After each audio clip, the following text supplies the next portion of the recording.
புக்கை தூக்குனாலே வீட்டிலலாம் அவ்வளோ சப்போர்ட்லாம் எனக்கு கிடையாது.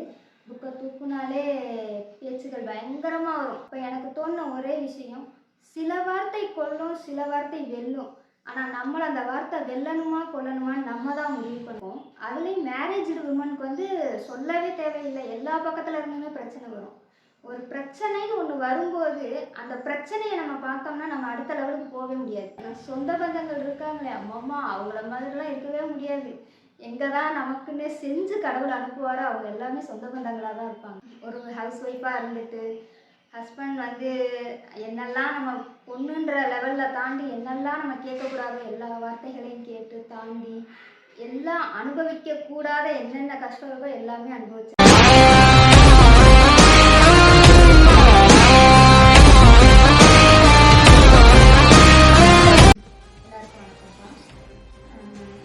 நான் இப்போ குரூப் 2A வந்து தேசிய போஸ்ட் பண்ணியிருக்கேன். என்னுடைய கரியர் எப்படி ஸ்டார்ட் பண்ணேன் அப்படின்னா, நான் வந்து கொரோனா பீரியடில் தான் ஸ்டார்ட் பண்ணேன். அப்போ தான் இதை பற்றின அவேர்னஸ்ஸே எனக்கு வந்துச்சு. என்னமாவது பண்ணணும், நம்மளும் ஏதாவது ஒன்று பண்ணணும் அப்படின்ற மாதிரி தாட் வந்துச்சு. யூடியூப்ஸ் நிறைய பார்த்தேன்.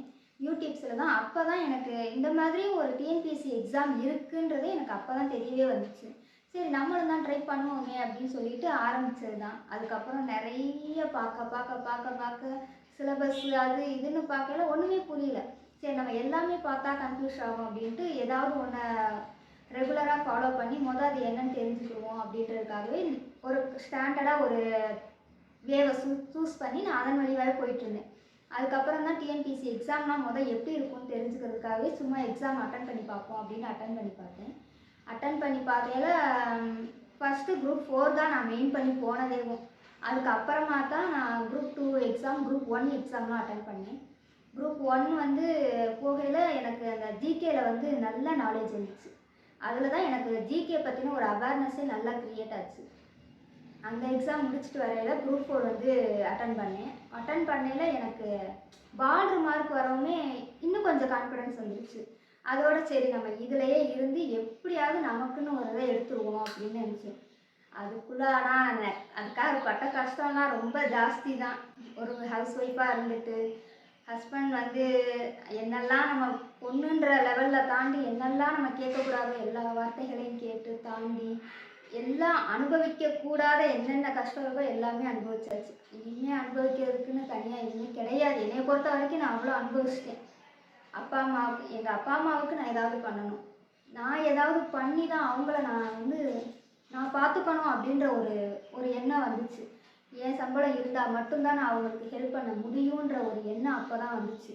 அப்போ நம்ம அவங்களுக்காகவே ஏதாவது ஒன்று பண்ணணும் அப்படின்றப்ப தான் சரி நம்ம அப்போ இதில் ஃபுல் அண்ட் ஃபுல் கான்சென்ட்ரேட் பண்ணுவோம் அப்படின்னு. இதுலேயும் நுழையிறதுக்குள்ளேயுமே பல பிரச்சனைகள் வந்துச்சு. புக்கை தூக்குனாலே வீட்டிலலாம் அவ்வளோ சப்போர்ட்லாம் எனக்கு கிடையாது. புக்கை தூக்குனாலே பேச்சுகள் பயங்கரமாக வரும். என்னடா இது வாழ்க்கைன்ற அளவுக்கு வரும். பிள்ளைங்களை பார்த்துக்கிறதும் வீட்டை பார்த்துக்கிறதும் எல்லாமே செஞ்சு வச்சுட்டு எல்லாமே ப்ரிப்பேர் பண்ணி கொடுத்துட்டு என்னென்னலாம் செய்யணுமோ எல்லாமே செஞ்சு வச்சுருவோம். அப்புறமா போய் புக்கை தூக்குவோம். அந்த டைம் அந்த புக்கை தூக்குன உடனே வரக்கூடிய வார்த்தைகள்லாம் அவ்வளோ வலிக்கும். அந்த வலியெல்லாம் தாண்டி தான் வந்தோம். அப்போ நான் வந்து ஒரு எக்ஸ்ட்ரீம் லெவல்னு சொல்லலாம். அந்த லெவலை தாண்டும்போது என்ன இவ்வளோலாம் வலிமையான வார்த்தைகள்லாம் பேச முடியுமா அப்படின்ற அளவுக்கு கேட்கவே முடியாத அளவுக்கு வலிமையான வார்த்தைகள்லாம் ரொம்ப கேட்டுட்டேன். அப்போ எனக்கு தோணுன ஒரே விஷயம், சில வார்த்தை கொல்லும், சில வார்த்தை வெல்லும். ஆனால் நம்மளை அந்த வார்த்தை வெல்லணுமா கொல்லணுமான்னு நம்ம தான் முடிவு பண்ணணும். அவங்க சொல்கிறதுக்காக நம்ம எதையுமே பண்ணக்கூடாது அப்படின்னு ஒரு முடிவு எடுத்து அந்த வார்த்தைகளை வந்து எந்த அளவுக்கு நம்ம கொண்டுட்டு போகணுன்ற மாதிரி படிக்க ஆரம்பித்தேன். நிறைய டெஸ்ட்டு போட்டேன். எந்த அகாடமி எந்த அகாடமியுமே பார்க்க மாட்டேன். நிறைய டெஸ்ட்டு போட்டு நிறைய கொஸ்டின்ஸ் ப்ரிப்பேர் பண்ணி தமிழ், மேக்ஸ் எல்லாம் ஸ்டார்டிங்கில் பார்க்கல அப்படியே தலை சுற்றிருச்சு. என்னடா நம்ம படித்த மேக்ஸு தானே, இத்தனைக்கு சயின்ஸ் குரூப் தான் எடுத்து படித்தேன். அப்போ பார்த்தா மேக்ஸ் தானே, இப்போயே நமக்கு இவ்வளோ ஸ்ட்ரகிளாக இருக்குது அப்படின்றப்ப மேக்ஸில் நம்ம ப்ரிப்பேர் பண்ணணும். ஏன்னா இந்த 25 கொஸ்டின் இருக்கிறப்ப நம்ம அதில் 25க்கு 25 அடித்தே ஆகணும் அப்படின்றது ஒரு இது வந்துச்சு. அப்போ என்ன பண்ணனேன், யூடியூப்ஸை பார்த்து தான். அதெல்லாம் நான் இல்லைன்னே சொல்ல மாட்டேன். யூடியூப்ஸ் இப்போ பெரும்பான்மையான மக்களுக்கான ஒரு பெரிய வலைதளம்னா யூடியூப் தான். அதை நம்ம எப்படி யூஸ் பண்ணுறோம், நம்ம எப்படி அதை பயன்படுத்திக்கிறோம், நம்மளுக்கு அது எந்த வழியில் யூஸ் பண்ணணுன்றதை நம்ம முடிவு பண்ணணும். தவறான வழியில் யூஸ் பண்ணோம்னா அது நிறைய வேவை நம்ம காமிக்கும். நமக்கு நம்ம லைஃபுக்கு அப்படின்றப்ப நம்ம அதை எடுத்துக்கிற விஷயங்கள் இருக்குது. அந்த யூடியூப்ஸ் பார்த்து தான் நிறைய கற்றுக்கிட்டேன். மேக்ஸ் எல்லாம் சும்மா சொல்லக்கூடாது. நான் வெளியில் எந்த ஒரு அகாடமியும் போயுமே படிக்கலை. எல்லாமே யூடியூப்ஸில் தான் பார்த்து கற்றுக்கிட்டு அதில் தான் வந்ததே.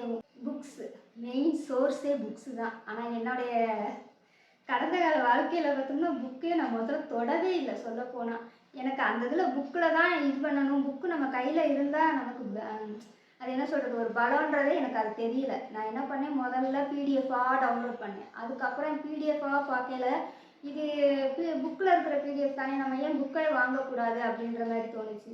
மோஸ்ட்லி நோட்ஸ் நான் எடுக்க ஆரம்பித்தது வந்து யூடியூப்ஸ் பார்த்து தான் எடுத்தேன். ஆனால் யூடியூப்ஸ் பார்த்து எடுத்தாலுமே அது வந்து ஒரு கன்வீனியண்ட்டாக இல்லை எனக்கு. என் நோட்ஸு நான் படிக்கும்போது இருக்கிற கன்வீனியன்ட் வந்து யூடியூப்ஸை பார்க்கும்போது எனக்கு கிடைக்கல. நமக்கு கன்வீனியண்ட்டாக இருக்கணும் அப்படின்றப்ப தான் ஸ்கூல் புக்ஸ் கலெக்ட் பண்ண ஆரம்பித்தேன். ஸ்கூல் புக்ஸ் கலெக்ட் பண்ணி ஓல்டு புக்கு அதுவுமே எனக்கு அப்போ தெரியல. ஸ்டார்டிங்கில் வந்து ஓல்டு புக்கும் படிக்கணும் அப்படின்றதும் எனக்கு தெரியல. முதல்ல நியூ புக்காக கலெக்ட் பண்ணி அதெல்லாம் படிக்க ஆரம்பித்தேன். அதுக்கப்புறம் தான் ஒரு ஸ்டேஜில் வந்து லாஸ்ட் குரூப் ஒரு எக்ஸாம் எழுதும்போது ஓல்டு புக்கில் இருந்து வந்துருந்துச்சு. அப்போ தான் நான் அந்த ஓல்டு புக்கே கலெக்ட் பண்ணி படிக்க ஆரம்பித்தேன். அதுக்கப்புறம் ஓல்டு புக் கலெக்ஷன் பண்ணி அதில் படித்து நியூ புக்கு எல்லாமே ஓரளவுக்கு படித்து வச்சுட்டேன். ஜிகே அந்த குரூப் 1 எக்ஸாமுக்கு அப்புறம் தான் ஜிகே ஸ்டடி பண்ணி அதை படிக்க ஆரம்பித்தேன். அப்புறம் மேக்ஸ்ன்னு எடுத்தோம்னா அந்த சிலபஸில் இருக்கிற டாபிக் வைஸ் நான் கலெக்ட் பண்ண ஆரம்பித்தேன். கொஸ்டின் ஒரு டாபிக்னால் இவ்வளோ கொஸ்டின் தான் இருக்கும், அந்த மாதிரி கலெக்ட் பண்ண ஆரம்பித்தேன். ஒரு டாப்பிக்கு நம்ம கலெக்ட் பண்ண விஷயங்களை தாண்டி நமக்கு கொஸ்டின் போகக்கூடாது, இந்த கொஸ்டின்குள்ளே தான் வரணும் அப்படின்ற மாதிரி என்னெல்லாம் கொஸ்டின் கிடச்சிச்சோ எல்லா கொஸ்டினையும் கலெக்ட் பண்ணி ஒரு கம்பைன் பண்ணேன். இந்த டாபிக் டைம் அண்ட் ஒர்க்கா இவ்வளோ தான் கொஸ்டின்ஸ், அதில் கிட்டத்தட்ட எவ்வளோ கொஸ்டின்ஸ் இருக்கோ மேக்ஸிமம் ஆஃப் கொஸ்டின்ஸ் கலெக்ட் பண்ணிட்டேன்.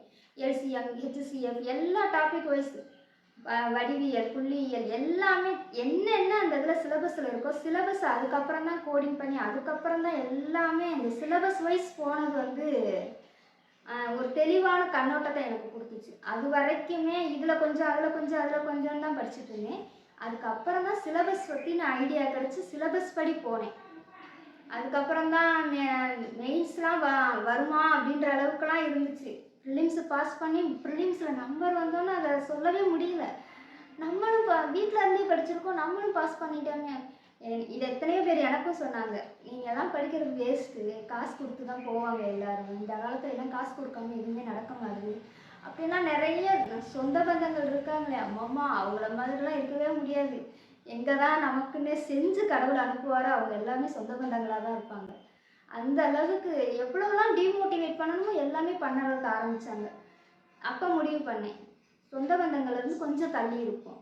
முதல்ல நமக்கு என்ன தேவையோ அந்த தான் நம்ம தேர்வு செஞ்சு அதுக்குள்ளே வருவோம். அதுக்கப்புறம் இவங்க பேசுகிற வார்த்தைகளை காதில் வாங்குவோம்னு அதுக்கப்புறம் முடிவு பண்ணி தான் வந்தேன். ப்ரிலிம்ஸ் பாஸ் பண்ணல சொல்லவே முடியலை. பரவாயில்ல, நம்ம வீட்டில் இருந்தே படித்தே ப்ரிலிம்ஸ் பாஸ் பண்ணிட்டோம், கொஞ்சம் ட்ரை பண்ணுவோம் அப்படின்னு சொல்லிட்டு அதுக்கப்புறம் படிக்கல தான் மெயின்ஸு. நான் எதிர்பார்க்கவே இல்லை, மெயின்ஸ் வந்துருச்சு. மெயின்ஸ் வந்த உடனே ஐயோ மெயின்ஸ் படிக்கணுமே, மெயின்ஸ் படிக்கிறதுக்கு நமக்கு அதை பற்றின நாலேஜே சுத்தமாக இல்லையே அப்படின்னு சொல்லி யோசிச்சுட்டு இருக்கிறத என் தங்கச்சி எல்லாருமே வந்து சப்போர்ட் பண்ணாங்க. எங்கள் அம்மா, எங்கள் அப்பா எல்லாருமே சப்போர்ட் பண்ணாங்க. காசெல்லாம் அவங்க தான் கலெக்ட் பண்ணி கொடுத்தாங்க. அதுக்கப்புறம் மெயின்ஸ் ப்ரிப்பரேஷன் ஸ்டார்ட் பண்ணேன். மெயின்ஸ் ப்ரிப்பரேஷன் ஸ்டார்ட் பண்ணல தான் நான் அனுபவித்த ஸ்ட்ரகிள்லாம் கொஞ்சம் நஞ்சம் இல்லை. இத்தனைக்கு நான்லாம் ரொம்ப எப்படி சொல்கிறது, அடிமட்ட ரேஞ்சில் இருந்து வந்தேன். எங்கள் தங்கச்சி வீட்டுக்காரங்க, எங்கள் அம்மா அப்பா எந்த நேரத்தில் என்ன புண்ணியம் பண்ணினோ தெரியல, அவங்க கிடைச்சது என் வாழ்க்கையிலே மிகப்பெரிய ஒரு சொல்கிறதுக்கு வார்த்தையே இல்லை. அதுக்கப்புறம் மெயின்ஸ் பாஸ் பண்ணி மெயின்ஸ் வரலை, அதுக்கப்புறம் ரிசல்ட் வரையில எனக்கு அந்த மார்க் வரலைன்னு அதெல்லாம் அவ்வளோ ஒரு வேதனையாக இருந்துச்சு. என்னடா இவ்வளோ ஸ்ட்ரகிள் பண்ணி இவ்வளோ கஷ்டப்பட்டமே வரலையே அப்படின்றப்ப ரொம்ப ஃபீல் ஆகிடுச்சு. ஆனால் கடவுள் புண்ணியத்தில் இப்போ நாட் ரீச்சுடுன்னு வந்து அதுக்கப்புறம் ஒரு ஃபேஸ் 2 நமக்குன்னே கடவுள் அனுப்பின மாதிரி ஒரு ஃபேஸ் 2 வந்து இப்போ தேசிய போஸ்ட் எடுத்திருக்கேன். ஆனால் இதெல்லாம் கடந்து வந்துட்டு நம்ம பார்க்கும்போது நம்ம தான் இதை கடந்து வந்தோமா அப்படின்ற லெவலுக்கு கடவுள் என்னை கொண்டு வந்துட்டார். பொண்ணுங்கன்னாலே பிரச்சனை நிறைய இருக்கும். அதுலேயும் மேரேஜ்டு உமனுக்கு வந்து சொல்லவே தேவையில்லை, எல்லா பக்கத்தில் இருந்துமே பிரச்சனை வரும். ஒரு பிரச்சனைன்னு ஒன்று வரும்போது அந்த பிரச்சனையை நம்ம பார்த்தோம்னா நம்ம அடுத்த லெவலுக்கு போகவே முடியாது. அந்த பிரச்சனைக்குள்ளே இருக்கிற வாய்ப்பை தான் நமக்கு பார்க்கணும். அந்த வாய்ப்பில் நம்மளால் என்ன பண்ண முடியும், நம்ம என்ன பண்ணுனா இந்த பிரச்சனைகள்லேருந்து நம்ம வெளியில் வர முடியும் அப்படின்றத நம்ம யோசிக்க ஆரம்பிக்கணும். அப்போ நம்ம அந்த புக்கை நம்ம எடுக்கிறோன்னா, புக்கை திறக்கும்போது எல்லா பிரச்சனையும் மண்டையில் ஓட்டினோம்னா புக்கில் போய் கான்சென்ட்ரேட் பண்ணவே முடியாது. இப்போ புக்கை எடுக்கிறோம்னா அந்த புக்கை நம்ம எடுக்கிறதுக்கு முன்னாடி ஒரு கோலை நம்ம யாருக்காக நம்ம பண்ண போகிறோம், என்ன பண்ண போகிறோன்ற அந்த கோலை நம்ம வந்து தீர்மானிக்கணும். இப்போ நான் தீர்மானித்தேன்னு நான் எங்கள் அம்மாவுக்காக தீர்மானித்தேன், எங்கள் அப்பாவுக்காக தீர்மானித்தேன். நம்ம ஏதாவது பண்ணணும் அப்படின்றப்ப கற்பனை பண்ணுங்க, நிறைய கற்பனை பண்ணுங்க. நான் நான் ஜெயிச்சா எங்கள் அம்மாவுக்கு இது பண்ணணும், எங்கள் அப்பாவுக்கு இது பண்ணணும் அப்படின்றப்ப நிறைய கற்பனை பண்ணுங்க. நான் இத்தனை பேட்டி கொடுக்கணும், அத்தனை பேட்டி கொடுக்கணும், எல்லாரும் வந்து எங்கள் வீட்டு வாசலில் நான் கதவு திறந்தோட நான் அப்படி வரணுன்ற மாதிரி கற்பனை பண்ணினேன்.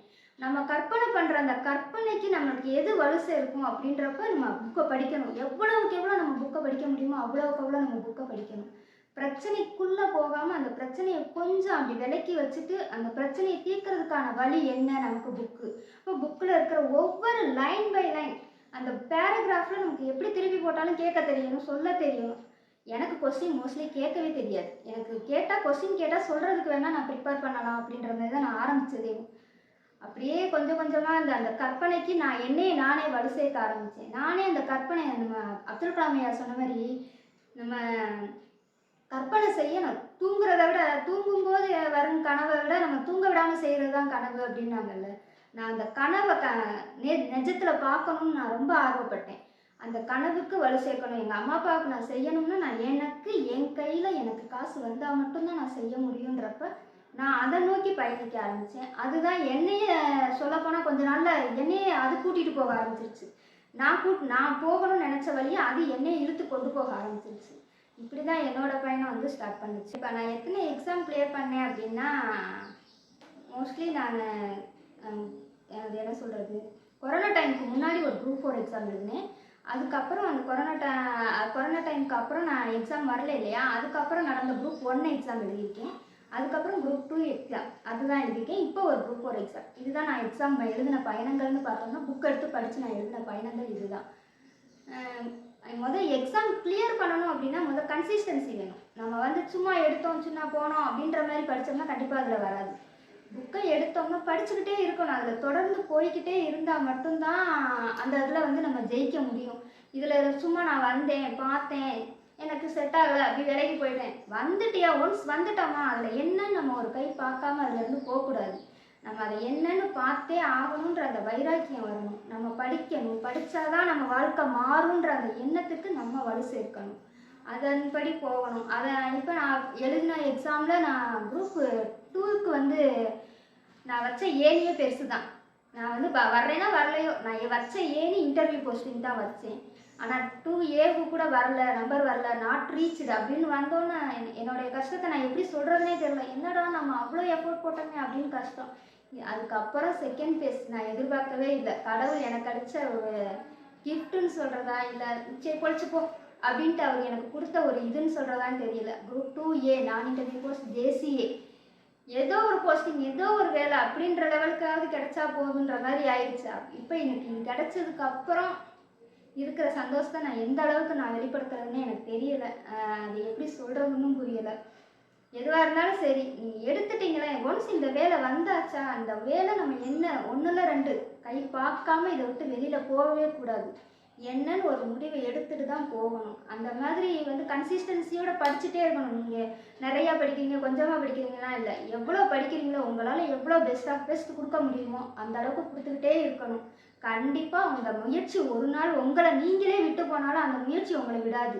உங்களை அதை இழுத்துட்டு வந்து உங்களுக்கு ஒரு போஸ்டிங்கை கண்டிப்பாக கொடுக்குன்றது வந்து நான் ஒரு உதாரணம். நான் விலகணும்னு நினைக்கவே கிடையாது. என்னால் எவ்வளோ தூரம் கொண்டு போக முடியுமோ போகணும், அவ்வளோ தூரம் நம்ம போய்கிட்டே இருக்கணும். இந்த எக்ஸாமில் அடுத்த எக்ஸாம் இதை விட பெஸ்ட்டாக ஒரு 10 மார்க் கூட வராதா, ஒரு 5 மார்க் கூட எடுத்தாலும் நம்ம அப்படியே மெதுவாவது போய் கடைசியில் எப்படியாவது இதை ரீச் பண்ணியே ஆகணுன்ற ஒரு முடிவோடு தான் இதில் இருந்தேன். அந்த மாதிரி கண்டிப்பாக எல்லாரும் அந்த மாதிரி இருக்கும் பட்சத்தில் கண்டிப்பாக எல்லாருக்கும் அவங்களோட முயற்சிக்கு ஏற்ற பலன் கண்டிப்பாக கிடைக்கும். Thank you so much.